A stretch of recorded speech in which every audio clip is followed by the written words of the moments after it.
road with this thing we've been calling summer heat. I've been in the Mackinac Straits up between Lake Huron and Lake Michigan, where they're trying to put a tar sands pipeline underneath the Great Lakes. And the next night I was in Vancouver, Washington, where they want to put a huge oil port along the Columbia River. And the next night it was in Moab, Utah, where they're fighting the first tar sands mine in the United States. And then on to Maine, where they're fighting pipelines. And Washington and Massachusetts, where yesterday a bunch of people were arrested outside a big coal-fired power plant. And in Washington, D.C., the day before that, where hundreds of grandparents who had marched from Camp David to the White House, many of them were arrested trying to stop the Keystone Pipeline. And on tomorrow or the next day to Richmond in California, where people are trying to shut down the Chevron refinery before it starts taking tar sands. The point is, all these fights are the same fight. And they are the most desperate fight we've ever been in as a planet. Last summer, the Arctic melted.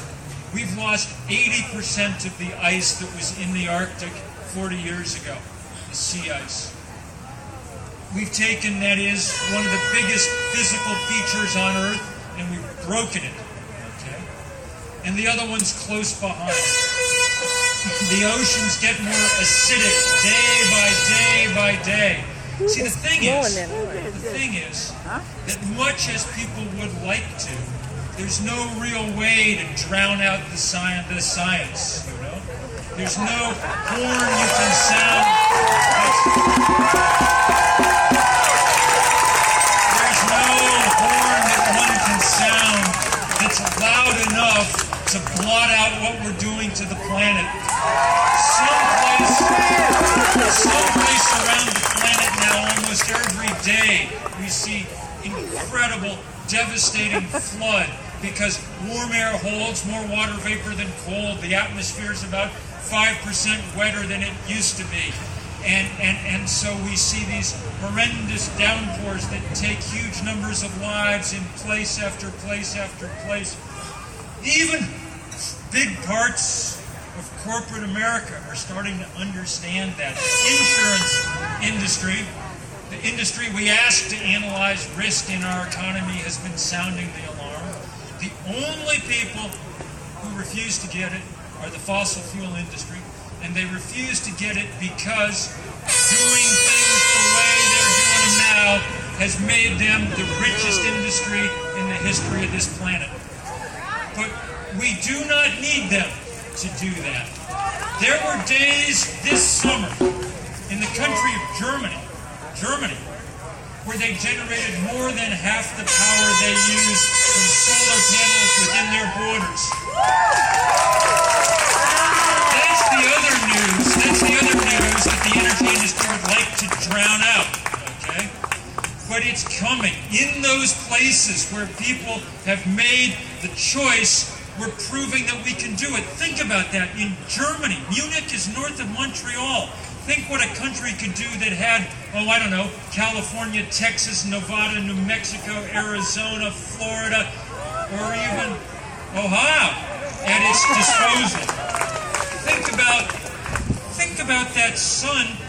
Think about the dramatic solar spill that we are experiencing today. Okay?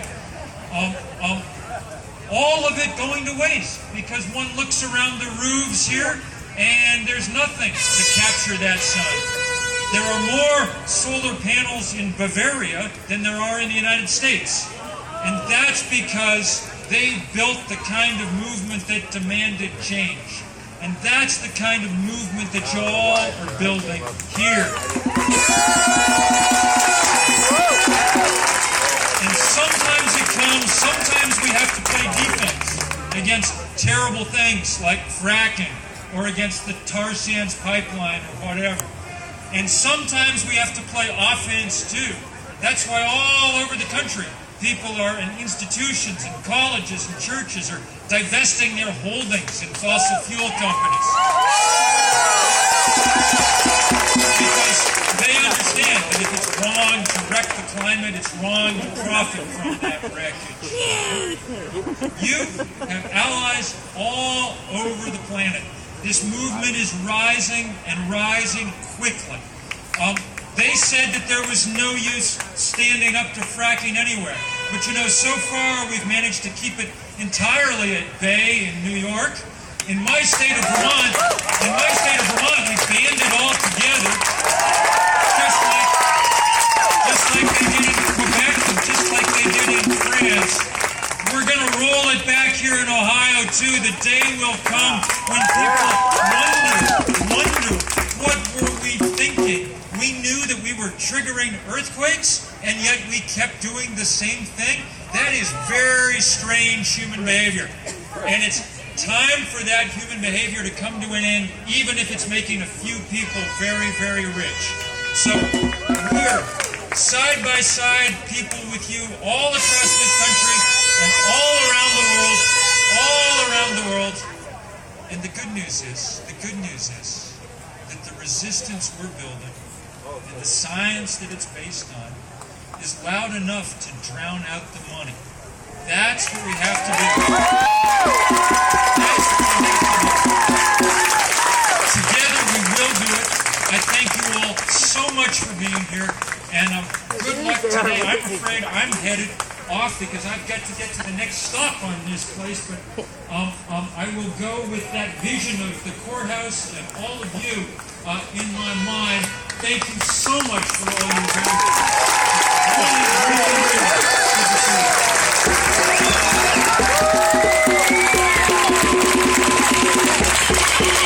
I hope that's on there.